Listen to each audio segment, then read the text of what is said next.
Hello, and welcome to day 18 of Practical English for Finance and Banking. We have been looking at Unit 26, which is talking about banking and financial problems. On Monday, we looked at the first section of this, where we had the different types of problems that we had to identify. And so today, we will look at the second half of this. Part B says choose the best words to go into each space. So, number one here says an insolvent company often goes into liquidation. A private individual who cannot pay his or her debts may be declared blank by a court. So, for a company, and that's the difference here, an insolvent company, a company that is insolvent, will go into liquidation. Individuals, a private person, somebody like me or you, just an individual person, does not go into liquidation. If a person cannot pay his or her debts, that's how we read that, his or her debts may be declared bankrupt by a court. So this is actually a legal process, a legal step, where the court would actually declare a person to be bankrupt. Number two, a bankrupt person's blank can be taken, possessed, or repossessed, or we could say repossessed maybe, or seized would be a good word here. Can be taken, can be seized and used to repay his or her debts. A bankrupt person's things, items, or property. The more technical term here would be property. Now, they would take your things or items from your home, furniture, appliances, televisions, electronic equipment, valuable art, a car, a boat, things of value. Okay, now these are things, they are items, but the term we would use here would be your property, things that you own or have possession of. Number three, a person who has not yet completed this process, the process of being declared bankrupt. A person who has not yet completed this process is called an blank bankrupt. That would be an undischarged bankrupt. Undischarged. Think of it like when you're in the hospital, when you have completed your treatment, when you're released from the hospital, you are discharged. You are released. You are free from your treatment program. So, just like a hospital would discharge you, they would release you. Or, for example, when you finish military service, you are discharged. You would receive an honorable discharge, or a dishonorable discharge, or a medical discharge. You're released from your obligation to serve. So, when a bankrupt is complete, it is discharged, which means that you are released from your obligation to pay at least certain items. So, before that process is completed, you are undischarged. It's not discharged yet. It's not completed. Number four, the technical meaning of insolvency. Technical meanings like the official definition of insolvency is that a person or a company's liabilities exceed their assets.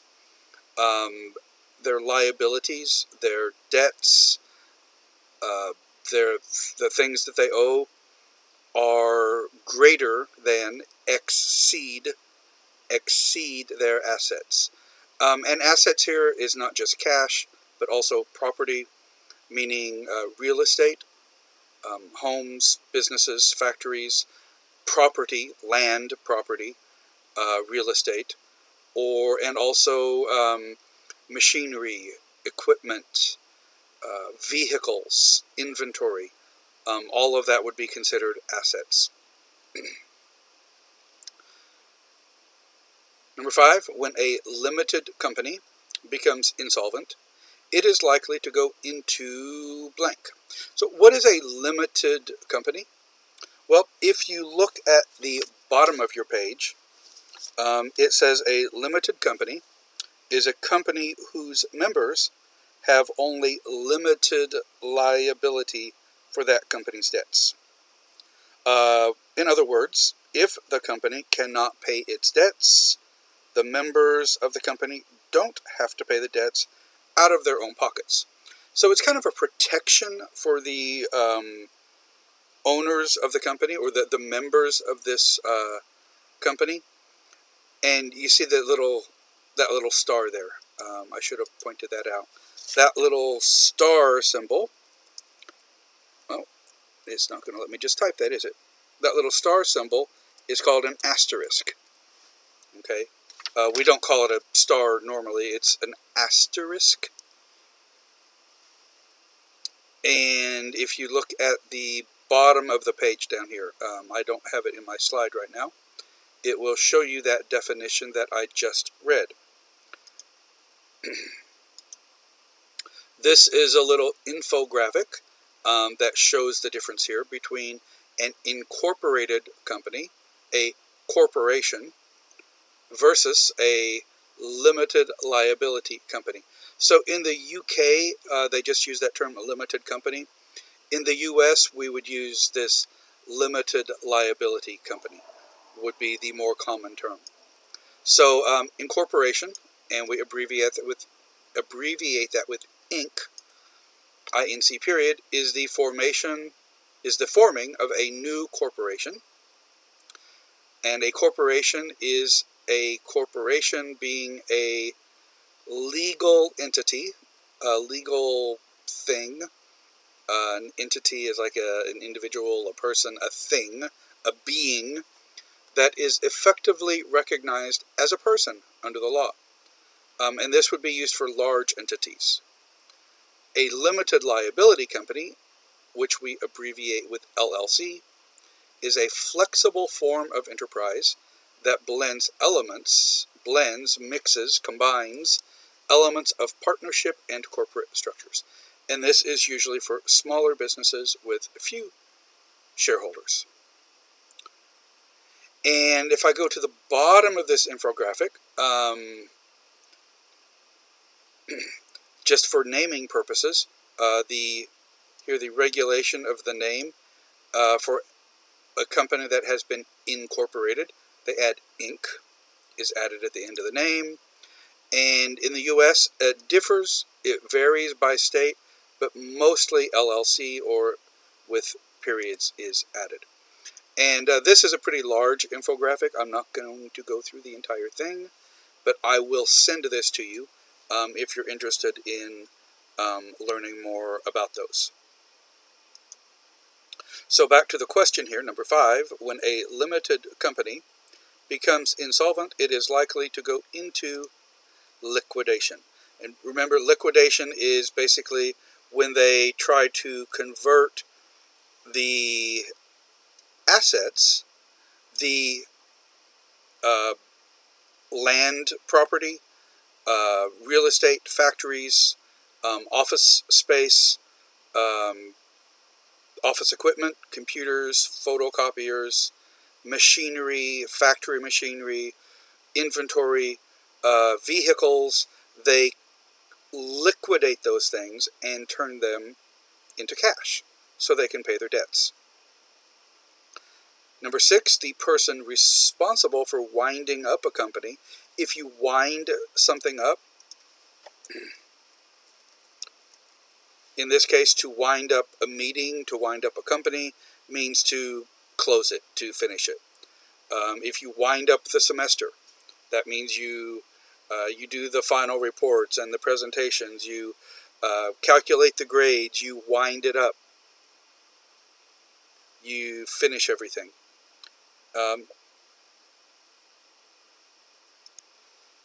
Sorry,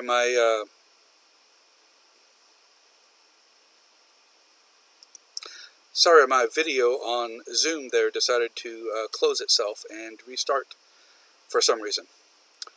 So where was I? Okay, winding up. I guess I guess Zoom thought it was time for me to wind this up. The person, or it could be a company also that does this, an organization, responsible for winding up a company, for closing out a company which has gone into liquidation, is called the liquidator. The liquidator. Just like Arnold Schwarzenegger was the Terminator, these people are the liquidators. And this is actually a term that I learned many years ago, before I knew anything at all about business or finance, before I had studied it at all. This was something I heard many, many times throughout my childhood on television and on the radio too, like in the car radio. I want to show you a couple of old commercials. And these actually would have been played like after I was an adult, but I remember hearing these when I was a kid. These liquidators, furniture liquidators, going out of business sale. All of these furniture companies across the U.S. must have been constantly going bankrupt and going out of business, because these furniture liquidator companies were always advertising. They had furniture from all different manufacturers, and deep discounts, low prices, 0% financing. So let me play a couple of those for you, and you can hear how dramatic they are, and how they remind me of the ads for. They used to do these ads for like the WWE, the wrestling, or for like big truck shows. They call them like monster truck shows, and the announcers were always so dramatic, like monster truck show, this weekend only. They do that really dramatic announcer voice. So let me play a couple of these for you. They're only 30 seconds, so they won't take too long. Save 30, 40, 50% and more now at all Furniture Liquidators Home Center locations. Thousands of items have been red tagged for immediate sell-off. Sofas, chairs, dining rooms, bedrooms, recliners, entertainment centers, Serta bedding, youth furniture, and more. With 90 days, the same as cash. Don't miss our red-hot red tag sale. Hurry, time is running out. Furniture Liquidators, saving you more. So that's really typical of the kind of ads they would run. Save 30. And this one is even more dramatic. It's the final days of Furniture Liquidators January Clean It Out, Clear It Out, Close It Out sale. Save 30, 40, 50% and more. Excess inventory? Clean it out. Discontinued models? Clear it out. Floor samples and one-of-a-kind? Close it out. With no payments of any kind till April. Don't miss our January Clean It Out, Clear It Out, Close It Out sale. Furniture Liquidators, saving you more. We will not be undersold. So that one had more of like the really dramatic voices. They were always so, I guess, excited and aggressive in their sales with like, no interest, no payments, free delivery, all kinds of things to try to move the inventory. It's the... All right. Number 7 here. When all the assets of a company have been used as security for a loan. So as, what's the word there? Security for a loan, what do we call that? Do you remember? That is collateral from our class on Monday. and the company defaults on payments. If they default on the payments, they don't make the payments, they miss payments, the lender may force the company to go into receivership. And in this case, if it goes into receivership, a receiver, instead of a liquidator here, a receiver will be appointed by the court to realize the assets of the company in order to repay the debt. And of course, that is the British spelling there. In American English, we would say realize with a Z here instead of the S like they have here. Okay, this is the British spelling, this is the American spelling. Number 9, a mistake in an account is often called a discrepancy. Many years ago, I used to do night audit at hotels, and we would get all of the receipts, the cash payments, the credit card payments, the room charges, people charging things to their rooms from the restaurant, from the bar, the lounge, from banquets, or convention charges. We would get all of those at the front desk, and the night auditor was like the late night shift from 11 p.m. to 7 a.m. We would have to balance everything. We would total everything up. We would process. We would check all the credit card charges, make sure that they balanced.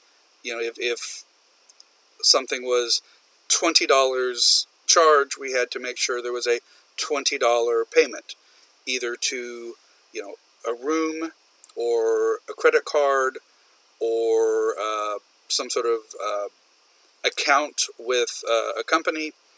We had to check all those things, including the charges for food and beverages, alcohol, tax, tips, any extra charges like room charges, room rental fees, equipment rental fees, and we had to balance all of those things. And of course, sometimes there were mistakes. Sometimes people wrote a number wrong. Sometimes customers wrote a number wrong. Or sometimes somebody forgot to add something, or they made mistakes, or they didn't have the right amount of cash. So there would be discrepancies, things that didn't match or didn't agree. And so we would have to try to figure those things out and to fix any discrepancies before 7 a.m. So it was sometimes really difficult because we didn't have, first of all, there weren't computers like there are now, so a lot of it was handwritten. And so if somebody's handwriting was not clear, or a piece of paper got torn or wet or something, it could make it extremely difficult, sometimes impossible, to figure something out.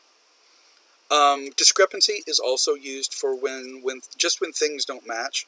For example, if two people tell a story, they will have different sides of the story, or some of the facts won't match. There may be a discrepancy in their stories, something that doesn't match up. Okay, number 10. Supermarket chains have a blank interest in keeping agricultural subsidies high because they make food cheaper to buy from farmers. So remember, agricultural subsidies, if the government subsidizes agriculture, the government subsidizes farmers, that means the government will support those prices. They'll give farmers money to grow certain crops or to produce a certain item because it's a necessary thing. So the government will subsidize agriculture. whether it's meat production or milk, dairy products, or a certain vegetable or fruit crop that they deem necessary, that they declare to be or decide it is necessary. Those subsidies give money to the farmers, which makes the food prices lower for the grocery stores because the government is already paying them some money. So supermarkets want that to happen. It benefits them. They have a vested interest in that. If something benefits you, if you have something to gain from it, you have a vested interest. If you don't care, if it doesn't affect you, if it doesn't matter to you, you don't have a vested interest. But here, it does affect them financially.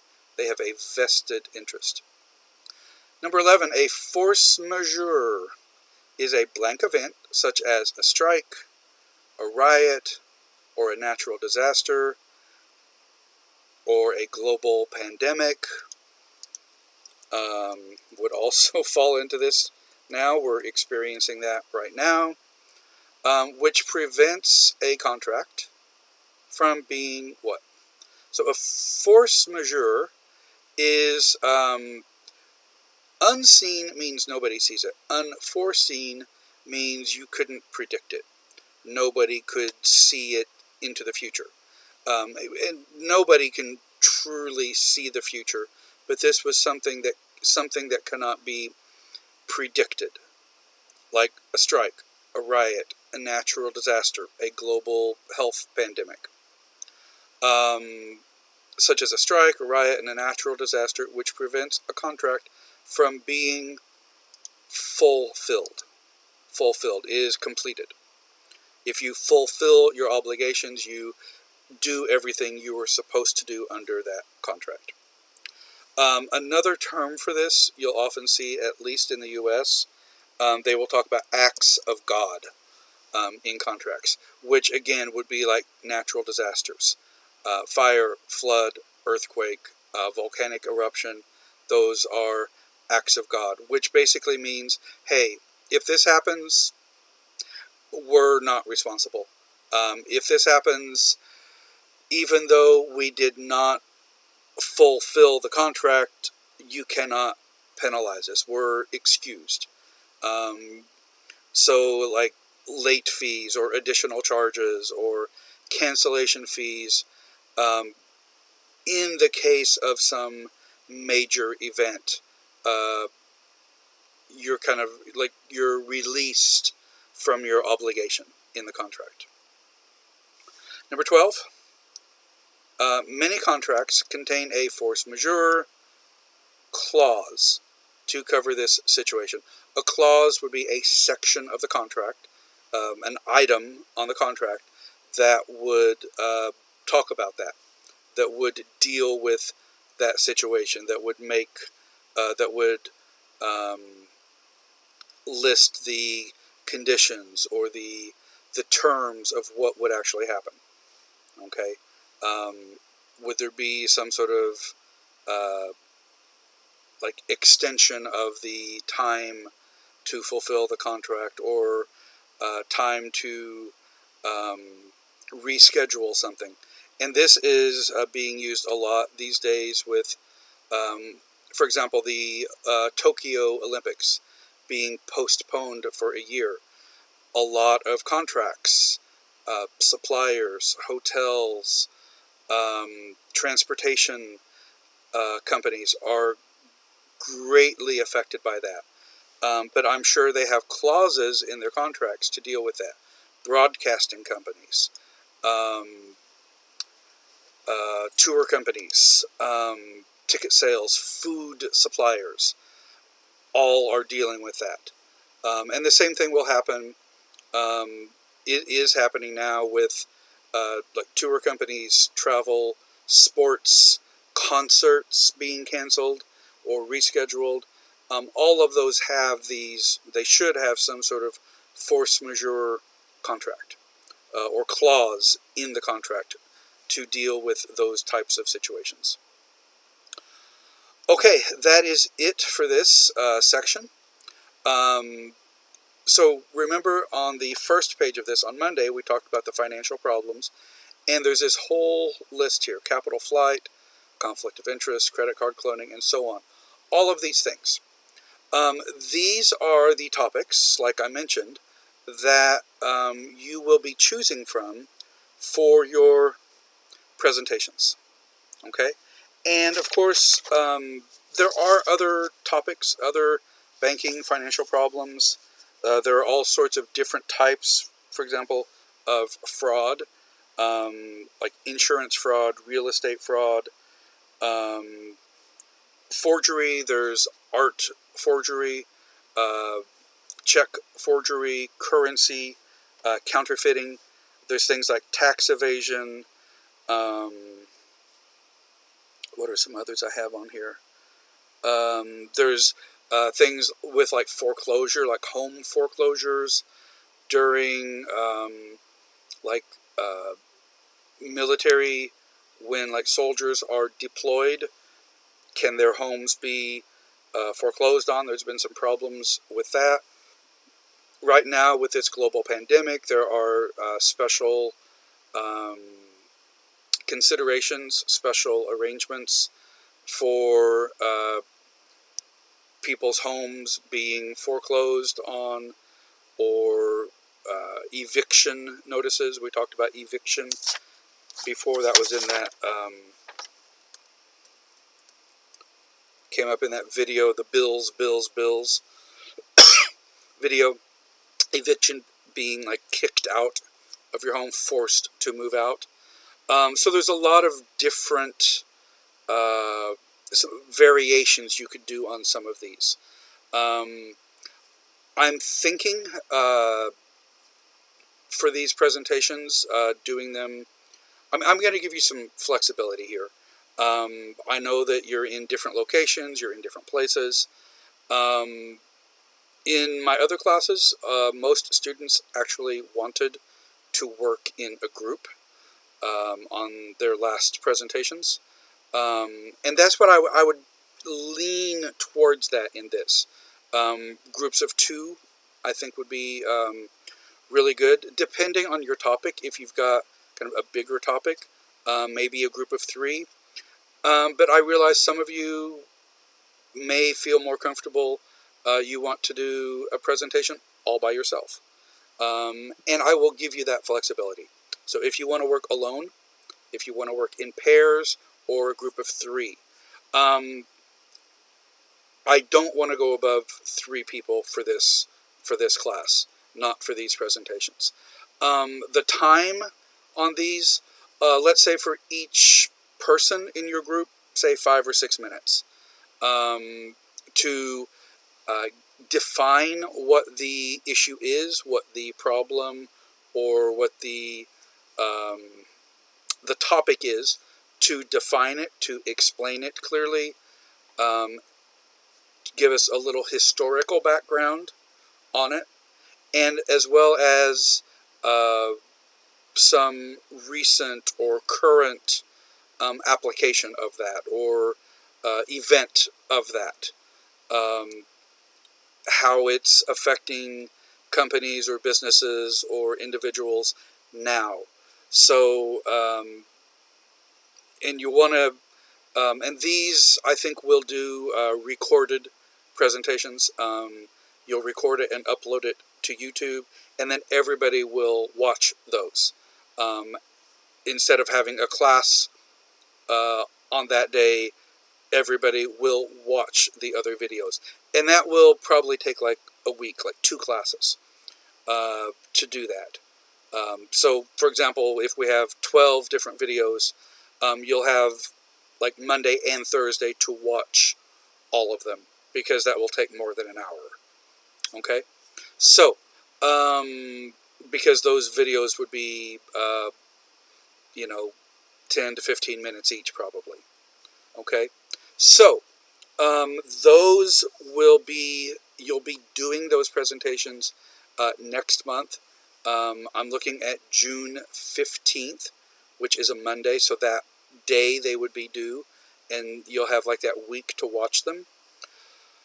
I will use some of the vocabulary and language, some of the examples, a few questions from those on the final exam. Final exam will be that following week. We will have class or exam both days in that week of June, which will be the 22nd and 25th.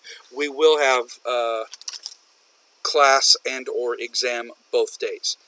We have to have 30 class periods, so that will take us up through June 25th. That will be our final day. Okay? So, your attendance check for today, you can send me a private cacao message. Let me know what you would like to do. Do you want to work individually? Are you interested in working in a pair or maybe in a group of 3? Okay. What is your intention? What is your preference? If you want to work in a group, but you don't have friends in the class, you don't know people, I can try to assign partners. I can assign partners, or add you to an existing group, or put like 2 people who want to work with somebody else. I can put you together. Okay. If you definitely want to be by yourself, let me know that. And also, if you have an idea about which topic you're interested in doing, let me know. And try to be as specific as you can. Don't just say fraud, because that's such a broad topic. I don't want to have overlap. I don't want 3 groups doing real estate fraud. Okay? But if one group wants to talk about real estate and another group wants to talk about credit card fraud and another one is talking about insurance fraud or a Ponzi scheme or something like that, then that's fine. Okay? So give me as much information as you can. Okay, what you're interested in. And that is your attendance check for today. Next week, we will go back towards the beginning of the book. So for the next month, we'll be continuing, and we'll be talking about, next week, we'll look at Unit 3, which is operating an account. And this is we'll be talking about checking accounts here, okay, or what the book will call a current account.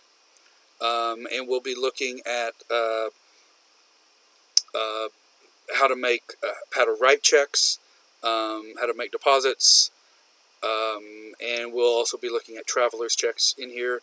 And so we'll be looking at Unit 3, 4, and 5 over the next few weeks. So if you want to preview those and look at those, and I'll be adding in some additional material as well. That's what we'll be working on. So I apologize for this being late today, but I'll leave it fairly short here, and I will talk to you again on Monday. Have a great weekend.